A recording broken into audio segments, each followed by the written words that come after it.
अब नरेंद्र मोदी जी हिंदुस्तान के प्रधानमंत्री नहीं रहे हैं, वो अब अमेरिका का काम कर रहे हैं।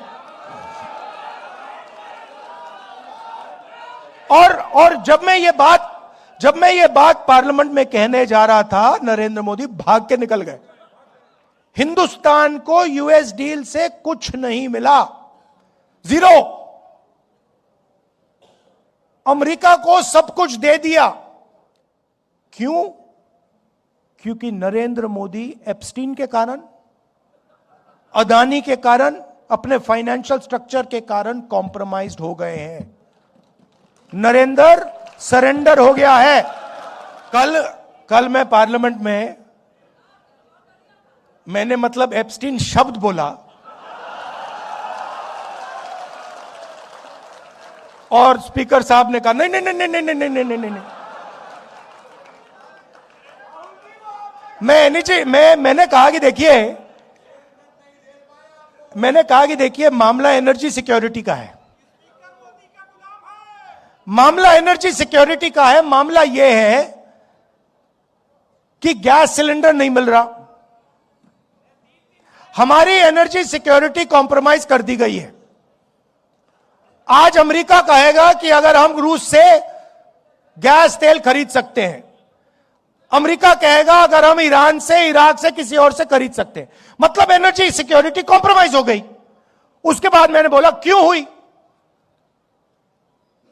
और मैंने कहा ये जो हरदीपपुरी बैठा है, ये जिसको आपने ऑयल मिनिस्टर बनाया, ब्यूरोक्रेसी से उठा के ऑयल मिनिस्टर बना दिया, ये पहला कॉम्प्रोमाइज है। इसका तो नाम उधर एप्स्टीन फाइल में है, तो उसका दोस्त है।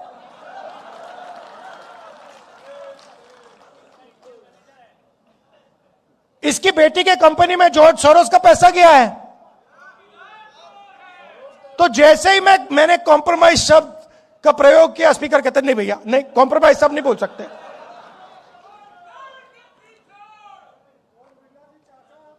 तो अब तो एक साइड एप्स्टीन है, दूसरी साइड अदानी जी। आपने बड़ी गहरी बात बोली, मैंने इसके बारे में काफी सोचा है। आपने बोला कि देखिए कांग्रेस पार्टी गरीब पार्टी है, और कांग्रेस के जो बड़े बड़े नेता हैं वो अमीर हैं। नहीं, मगर आप बात समझिए, हम अमीर पार्टी होना ही नहीं चाहते हैं।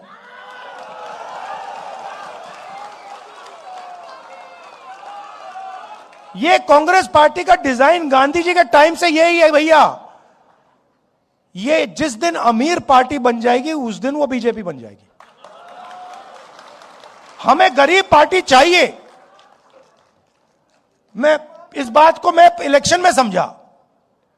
इलेक्शन में माखन जी मेरे पास आए, कहते राहुल जी हमारे सारे के सारे बैंक अकाउंट फ्रीज कर दिए।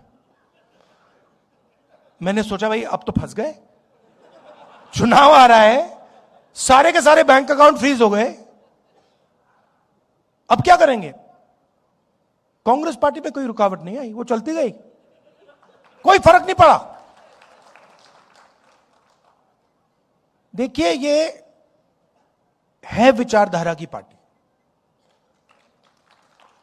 और इसको ये बीजेपी वाले नहीं हरा सकते हैं, सवाल नहीं उठता। अगर ये अपनी पटरी पे चलेगी, अगर ये गांधी जी की पटरी पे चलेगी, अंबेडकर जी की पटरी पे चलेगी, इसको कोई नहीं हरा सकता। ज्योतिबाई फुले की पटरी पे किसको कोई नहीं हरा सकता। अगर कमी है तो हम में, यह सबसे पहले समझना होगा।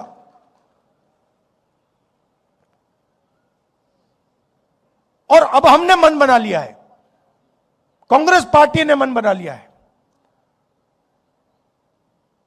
कि जाति जनगणना होगा, और दलितों को, पिछड़ों को, आदिवासियों को, अति पिछड़ों को, माइनॉरिटीज को हिंदुस्तान के पावर स्ट्रक्चर में जगह मिलेगी। और ये कुछ भी कह दे, कुछ भी कर दे, मैं इस बात को छोड़ने वाला नहीं हूं। और अब मामला बड़ा आसान हो गया है। मामला क्यों आसान हुआ? क्योंकि उनका जो आदमी है वो कॉम्प्रोमाइज है, उसको पकड़ लिया हमने। अभी आपको पता नहीं लग रहा, मगर हमने उसको पकड़ लिया है।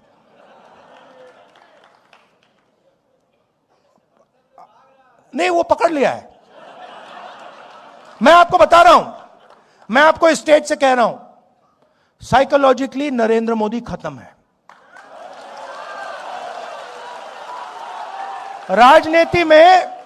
राजनीति में हार पहले हो जाती है, हार पहले यहां होती है, मन में यहां पे हार हो जाती है, उसके बाद होना ही होना है।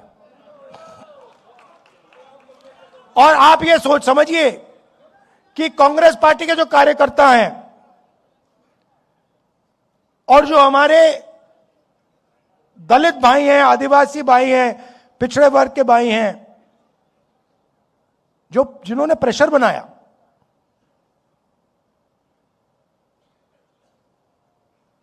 उन्होंने नरेंद्र मोदी को खत्म किया है। और मैं आपको बता देता हूं, देखिए,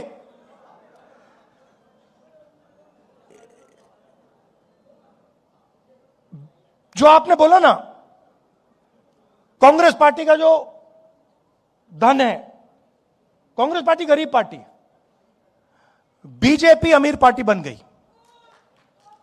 और उसने क्या किया?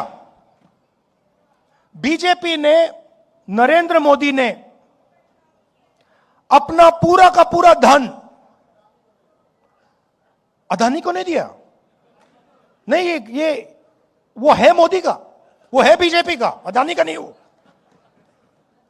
वो सिस्टम पूरा बीजेपी का सिस्टम है। वो अदानी कंपनी नॉर्मल कंपनी नहीं है, वो ऐसे है, यूं है। और पूरा का पूरा जो स्ट्रक्चर है, फाइनेंशियल स्ट्रक्चर है, बीजेपी का फाइनेंशियल स्ट्रक्चर, वो अदानी कंपनी में है। और इस बात को अमेरिकनों ने समझ लिया और पकड़ लिया। इसीलिए अमेरिका में केस किया है। भाई और बहनों, वो केस अदानी जी के खिलाफ नहीं है, वो केस सीधा मोदी जी के खिलाफ है। और वो केस मोदी जी को मैसेज है कि अगर आपने हमारी बात नहीं सुनी तो हम आपका पूरा का पूरा फाइनेंशियल सिस्टम खोल देंगे, हिंदुस्तान को दिखा देंगे। तो अब नरेंद्र मोदी जी हिंदुस्तान के प्रधानमंत्री नहीं रहे हैं, वो अब अमेरिका का काम कर रहे हैं। और जब मैं ये बात पार्लियामेंट में कहने जा रहा था, नरेंद्र मोदी भाग के निकल गए। आंख में आंख नहीं मिला सकते।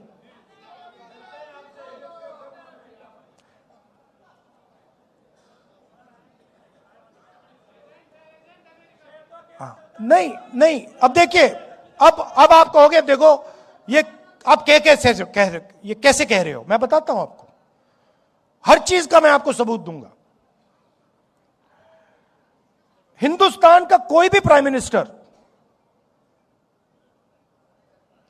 कृषि का सिस्टम नहीं खोल सकता। बाकी दुनिया के जो किसान हैं, उनके लिए हिंदुस्तान का प्रधानमंत्री कभी नहीं खोल सकता है। नरेंद्र मोदी नहीं करना चाहता था। कैसे मालूम? क्योंकि मैं 4 महीने से पता लगा रहा था कि भैया ये जो अमेरिका की ट्रेड डील जो है, ये रुकी क्यों है।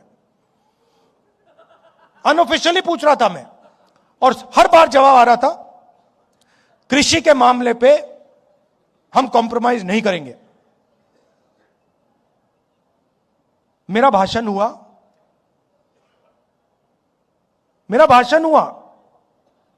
1 घंटा रोका,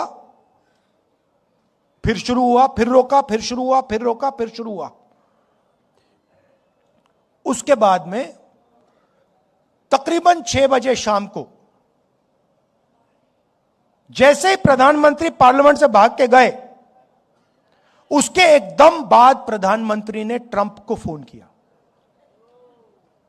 कैबिनेट से नहीं पूछा, ये हमारे कृषि मंत्री हैं, इनसे नहीं पूछा, गडकरी जी से नहीं पूछा, फॉरेन मिनिस्टर से नहीं पूछा, सीधा फोन लगाया और ट्रंप को कह दिया कि भैया मामला फिट है, डील साइन कर दूंगा। और ट्रंप ने ट्वीट कर दिया, जो काम 4 महीने के लिए रुका हुआ था, जो कॉम्प्रोमाइज आपने 4 महीने नहीं किया, वो आपने 15 मिनट में क्यों कर दिया? एप्स्टीन और अदानी और भी चीजें हैं जो मैं जानता हूं, मगर ये दो हैं, ये दो मेन चीजें, और फिर 2-3 और चीजें हैं। क्या दिया नरेंद्र मोदी ने? हिंदुस्तान का पूरा डेटा पकड़ा दिया। अगर अमेरिका को चाइना से मुकाबला करना है, चाइना के पास दुनिया का सबसे बड़ा डेटा का पैकेज है, नंबर 2 पे हिंदुस्तान का है। हिंदुस्तान के डेटा के बिना अमेरिका चाइना के सामने खड़ा नहीं हो सकता, सीधी बात है। नरेंद्र मोदी ने आप सबका डेटा, हिंदुस्तान की जनता का डेटा, सारा का सारा अमेरिका को दे दिया। हमारा डेटा अमेरिका कहीं भी रख सकता है, अमेरिका में रखना चाहता है अमेरिका में रख सकता है। 20 साल का टैक्स हॉलिडे दिया उनको, और हम अपने ही डेटा को चेक नहीं कर सकते। हम उनसे नहीं कह सकते भैया इस डेटा का ऐसे प्रयोग नहीं करोगे। गया, मानो सऊदी अरेबिया ने या रूस ने अपना पूरा का पूरा तेल अमेरिका को दे दिया। यह नरेंद्र मोदी ने किया। दूसरी बात, नरेंद्र मोदी जी ने कहा कि हर साल 9 लाख करोड़ रुपए का माल हम अमेरिका से खरीदेंगे। 9 लाख करोड़ रुपए का माल हम अमेरिका से खरीदेंगे। मैं आपसे पूछना चाहता हूं, अगर 9 लाख करोड़ रुपए का माल हम अमेरिका से खरीदेंगे तो हमारे बिजनेस क्या करेंगे? हमारे स्मॉल मीडियम बिजनेस क्या करेंगे? तो डेटा दिया, वायदा किया कि 9 लाख करोड़ रुपए का माल खरीदेंगे। कपास, सोया, फल, बादाम, अखरोट, दाल। अब अमेरिका के जो किसान हैं वो अपना यहां बेचेंगे। अमेरिका के खेत बड़े बड़े 500 एकड़, 1000 एकड़ की पूरी मैकेनाइज्ड। हमारे खेत 5 एकड़, 2 एकड़, 3 एकड़, यहां पे कोई मैकेनाइजेशन नहीं। सारा का सारा माल उनका अंदर आ जाएगा, खत्म कर देगा। और आखिरी बात जो गौतम जी ने कही, हमारी एनर्जी सिक्योरिटी। अभी आप देखना क्या होने वाला है यहां पे। ये स्टेट ऑफ हॉर्मुज जो बंद हुआ है, अभी आप देखना हिंदुस्तान में क्या होने वाला है। अभी तो शुरुआत हुई है। क्यों? क्योंकि नरेंद्र मोदी ने हिंदुस्तान की एनर्जी सिक्योरिटी अमेरिका को दे दी। अमेरिका को कह दिया कि भैया आप बताओ हमें कि हम कहां से तेल खरीदें, कहां से गैस खरीदें। आप चाहते हो कि रूस से ना खरीदें, नहीं खरीदेंगे। चाहते हो ईरान से ना खरीदें, नहीं खरीदेंगे। चाहते हो इराक से ना खरीदें, नहीं खरीदेंगे। आप बोलो। ये चीजें नरेंद्र मोदी ने दी। लिया क्या? कुछ नहीं। हमारा जितना पहले टैक्स था उससे ज्यादा हो गया। हिंदुस्तान को यूएस डील से कुछ नहीं मिला, जीरो। अमेरिका को सब कुछ दे दिया। क्यों? क्योंकि नरेंद्र मोदी एप्स्टीन के कारण, अदानी के कारण, अपने फाइनेंशियल स्ट्रक्चर के कारण कॉम्प्रोमाइज्ड हो गए हैं। नरेंद्र सरेंडर हो गया है। अब हमारे सामने बहुत बड़ा मौका है कि हम अब हिंदुस्तान को बदलने की राजनीति करें। सिर्फ इलेक्शन जीतने वाले नहीं, मगर हिंदुस्तान की जो गरीब जनता है, जो दलित हैं, आदिवासी हैं, पिछड़ा वर्ग है, माइनॉरिटी है, गरीब जनरल कास्ट के लोग हैं, उनको हिंदुस्तान में के पावर स्ट्रक्चर में शामिल करने की राजनीति।